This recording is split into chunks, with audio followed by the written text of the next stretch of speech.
remember that Twitter and other social media platforms had become like an extension of the corporate press and an extension of like the authoritarian left. It didn't start that way. It wasn't always that way. It just became that way.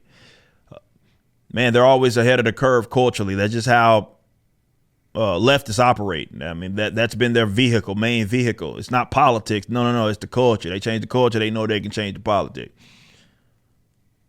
The reason why they're so terrified, and I'm just repeating myself about this particular topic, but we have some stuff that we want to cover. Part I am repeating is the fact that these folks are so terrified because they made a lot of ground in the last like 5 years, especially the last like 2 or 3, definitely with like COVID and the out that COVID gave them in the election. Like 2020 was the year of moderation, which is just narrative control. That was all that it was, where they had changed their whole policies to really be a reflection of that you can't say certain things that are against like the mainstream narratives. You can't be against like whatever the WHO says. You can't be against like this election shit or what you felt about. You can't do any of that, or they would either boot you off the platform. They would put a little sticker or caption on your stuff and prevent it from spreading in terms of its algorithm. Like, this is what they do. This is how they operate. And they're terrified because they made a lot of great strides where they could exist on platforms with their political enemies, but they could have monopoly on the truth on those on their platforms. So they're terrified at the idea of like there being a more balanced playing field where just the ideas are allowed to just be, stated, and may the best man, women win. Right here, we're covering this from Elon, from The Blaze. Leftist Twitter workers losing it over Elon Musk buying company. Some Twitter employees are angry and indignant over Elon Musk headline grabbing purchase. And journalist Andy No, who I actually did a show with on Slightly Offensive, wrote in a piece for the New York Post. Andy said these sentiments showed up in leaked internal messages from the Slack communication app. The Post reported. It says that Andy added that his own Twitter post that employees' biggest fear is former President Donald Trump being unbanned, and that many of them express strong hatred toward Musk, and they're sick of hearing about free speech. Now, we know that Trump had already said that he's not returning to the platform. Physically cringy watching Elon talk about free speech, a site reliability engineer wrote. The Post said a senior staff software engineer who called Musk an asshole and attempted to console his colleagues wrote, "We're all going through the 5 stages of grief." That's not dramatic at all. In cycles, and everyone's nerves are frazzled. We're all spinning our wheels and coming up with the worst case scenario. Trump returns, no more moderation. The fact is that Musk has not talked about what he's planning on doing in any detail outside of broad sweeping statements that could be easily seen as hyperbolic showboating, which they could. A senior staff video engineer indicated that his departure was imminent. The paper reported, "Not the place to say it, perhaps, but I will not work for this company after the takeover." Well, sometimes the trash takes itself out.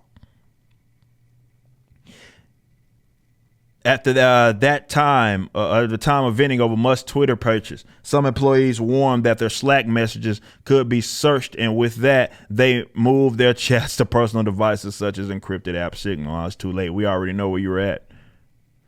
They added that even before Musk's $44 billion offer was accepted, Twitter employees had been fuming about their soon-to-be new boss and his pro-free speech views. A reliability engineer manager said, "Musk's love for free expression for all is a cover for I want to not be held accountable for saying or amplifying harmful things." No, see, That's not true. That's how you want to view it. You have to, it's a crusade, right? You have to feel as if what you're doing is for a just, righteous reason, when all it is you just want to punish your political enemies. That's it. That's it. You don't want that to manifest. So to rationalize with that, you call it hatred. You call it these negative things. Another engineer wrote, self-reported censorship is sometimes just horrible. People fucking around and then finding out. And it doesn't happen often enough. Sometimes I think it can be as bad as I'm imagining. It can be as bad as I'm imagining it'll be. Then I see something like this and I'm like, oh, nope, it'll be even worse.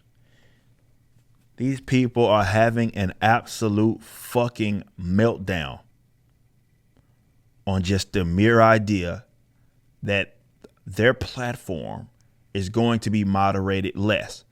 I don't think for once that it's going to be complete, like really Twitter of old, where you could really say anything on that fucking platform.